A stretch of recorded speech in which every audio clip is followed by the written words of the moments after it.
Hey guys, it's History Behind the Warrior, and welcome to another God of War video. Today, with us itching closer and closer to Ragnarok's release, I thought that today, courtesy again of that really damn good story trailer, we could dive into its contents and begin to peel away at the Allfather's grand plan. By doing so, we can gain a better understanding of just how Odin may be trying to control Ragnarok. It's been absolutely no secret as to just how obsessed the Allfather is, with his fixation on Ragnarok, looking to twist and contort his destined demise. We do know that his tampering with fate has sculpted a completely new and very strange and deformed version of the events that will unfold. So, in today's video, we will be touching on the methods Odin has used in order to manipulate the outcome of Ragnarok, as well as, most importantly, what could be his new and current plan. What is within the realm of manipulation for the Mad Raven King, as a number of different ideas have been sprouted across this trailer, ever so softly hinting towards his desire for ultimate conquest. With that being said, before we do begin, as always, I would super appreciate it if we could first get this video to about, let's say, 1,000 likes. It's a small and minor thing, but trust me when I say it goes a really long way, as it doesn't just support this video, but also this channel out as a whole. And if you are hyped for some more God of War news and content, please do subscribe and tick that bell. But anyway, let's get right to it. Since our own arrival in the lands of the Nine Realms, one thing that has been immediately established is Odin's fixation on Ragnarok. Obsessed to that of a self-destructive degree, the Allfather has made it incredibly clear that he is more than happy to cull an entire race if it guarantees his own survival. The Allfather would even go so far to exile those close to him and kill any that may rival his strength and knowledge. His hunger for power was absolute. It knew no ends, and he had absolutely no sympathy for those he needed to sacrifice for his own victory. But despite his claims to vast knowledge and power, there was always one ability that he so desperately yearned for. One that has always eluded his grasp. The ability of foresight. This was something that Odin was desperate to obtain, because with it, the ability of clairvoyance meant that nothing was a secret to him. Every answer, every probability, and every future could be his for the taking. But despite all the tools he had at his fingertips, he could never obtain this, which in a way actually had a sense of irony to it, as the Jotnar of Jotunheim were infamous for having this ability, and the Odinson bloodline did in fact derive from that of giants, going back so far to the very first descendant, Buri, as his mate was a giantess that was a direct descendant of the first giant, Ymir. With this knowledge in mind, Odin would seek out their greatest enemy, approaching the Jotnar for this ability to be granted to them, or even unlocked. But the giants did no such thing, and upon being denied, in a fit of rage, Odin would send his son,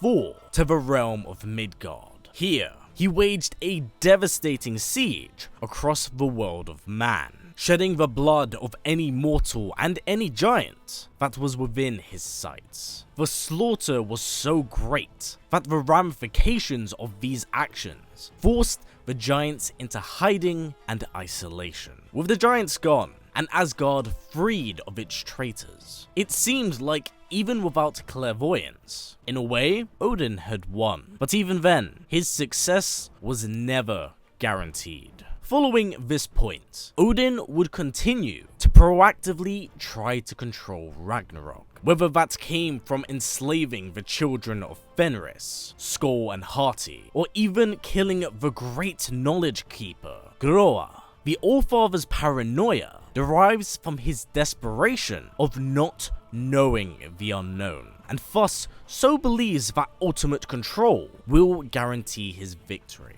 And up to a certain extent, he is actually right, and he could have effectively won. But there was one person that he did not account on in the prophecy of Ragnarok: Kratos. The exiled god is an anomaly in both the game world and Norse mythology, not being tied or bound by its texts, laws, or rules. In a way, Kratos is the living embodiment of chaos, which is something that Norse mythology retroactively battles against, as Ymir was seen in the same light, being a child born from the void of space. So, in some ways, Kratos could actually be seen as the second coming of the great frost giant. This is also actually why Odin fears the events of Ragnarok. With the Spartan in the equation, it adds a form of uncertainty that he could never have foreseen. Technically, Kratos' very presence has not only tainted the prophecy of Ragnarok, but brought the events of it forward by about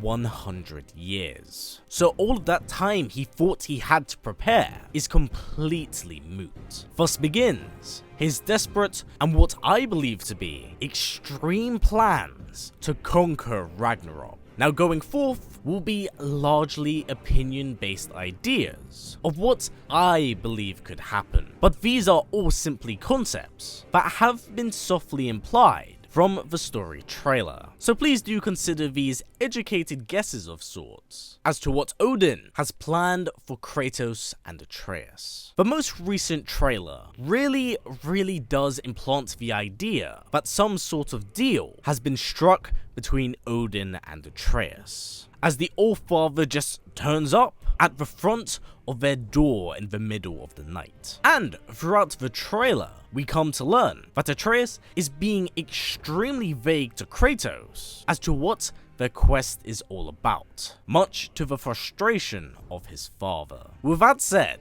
what exactly could this deal be? Well, it's kind of hard to pinpoint down, but what we do know, as it is an extremely strong emphasized point in the trailer, is that Atreus is attempting to protect his father, looking out for him and being the one that guides their journey. But with us knowing that Odin fears what Kratos is, we can only assume once he had approached Atreus, he has planted seeds of doubt in his mind, having him come to learn of his father's supposed death during Ragnarok, something foreshadowed in the mural of the last game. Now, knowing Odin, I'm willing to bet, much like how he had gained the trust of Groa, he is emotionally blackmailing Atreus, telling him of a future that is possible to pass. So I'm willing to bet that Odin has promised Atreus that he and Kratos will be safe from Ragnarok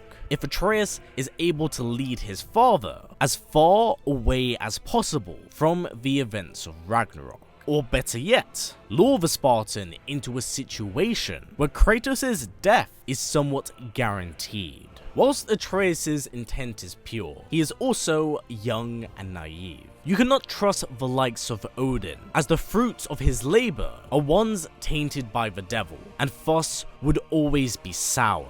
And I think this ties in to another key plot item we have actually seen quite a bit of. We've seen this MacGuffin of sorts 2 times so far, and on both occasions, it's always been out of sight from Kratos. This could very well be the item that Odin may be using to communicate to Atreus with. As to what is next, again, this is very much so an assumption on my part that just lines up with my theory. But currently, we are yet to know what this item means to this tale. So, in short, I believe Atreus is being manipulated under the false pretenses of saving his father by Odin. This can only go one way, with Odin springing a trap on the Spartan and using the naivete of Atreus against him. our next idea here is that Odin is seeking to destroy the realms beyond repair. And we kind of do get a rough idea of this in the story trailer, one that depicts the cycle of Ragnarok, from the wolves being chased across the sky to Asgard being destroyed. But what really alarmed me is when we look at the diagram of the world tree. As you can see, Jotunheim, Alfheim and Midgard have all been crossed out, possibly foreshadowing where Odin may be looking to strike. Now, presuming this is a worst case scenario, and not simply a diagram for them searching for something, which it very well could be, this could give us an idea and scope of just how desperate the Allfather is willing to go to prevent the cycle of Ragnarok turning. Now, most common depictions of Ragnarok illustrate the death of Odin that leads to the cycle turning, and thus Ragnarok is renewed. However, not every depicted illustration has such an end, as there are some where after Odin's death, a new age of gods emerge, only to disappear from the world of man. Now, I don't see the likelihood of such events panning out in the same way. However, I can see ideas of this being sprinkled in, but in a completely different manner, one that does align with Odin's ideals. I believe to fully guarantee that the cycle does not turn, the Mad King may be looking at a way to not just manipulate the world tree, but also destroy it beyond repair, guaranteeing that his victory is definitive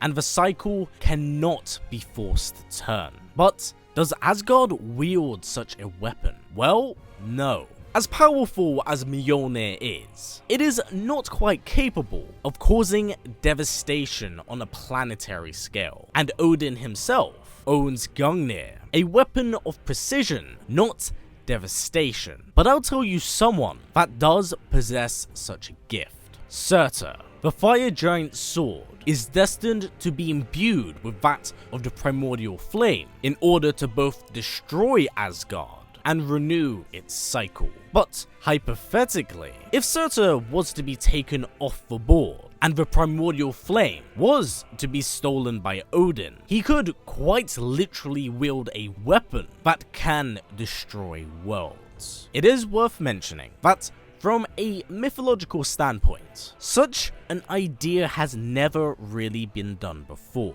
at least not by Odin's hand, as this is typically Surtur's shtick. So an idea like this isn't the most likely thing in the world to happen, but having considered the extents Odin has gone to achieve his goals, does this really sound outside the realm of possibility? Because it would not at all surprise me, as this could very well be what he's planning. By stealing the primordial flame and severing the other realms from the world tree, he could then, more or less, control his future, with his eyes everywhere, and a spear that never misses, imbued with a power to annihilate worlds. We could very well see a weapon that could not just rival, but surpass what we have seen from the Blade of Olympus. But at the end of the day, this is all a working theory at best. So please do remember not to take everything I say here very much so literal. I'm just playing with ideas that Santa Monica have put out on the table. Think of it as a really disformed jigsaw puzzle with the toys and tools they have given to us. Frankly, I would really love this strange and extremely destructive take on the Nordic series. I feel like it pays enough homage to that of the core concepts of its source material, whilst also flipping it on its head and having it be something completely new, as it still does fit into the core themes of what Ragnarok is. But with that said, and the next installment only a few mere weeks away, what do you think Odin is planning for the oncoming apocalypse? Do you think he has a particular plan in mind, Or do you believe he has grown tired of words, taking this battle more head on? Please do comment down below, as honestly, the possibilities right now are endless with the amount of ideas we have here. I'd love to hear yours. But until then, ladies and gentlemen, that has been it for me. So as always, stay strong, stay well, and keep on fighting as Ragnarok comes for us all. Take care everyone, I'll see you soon.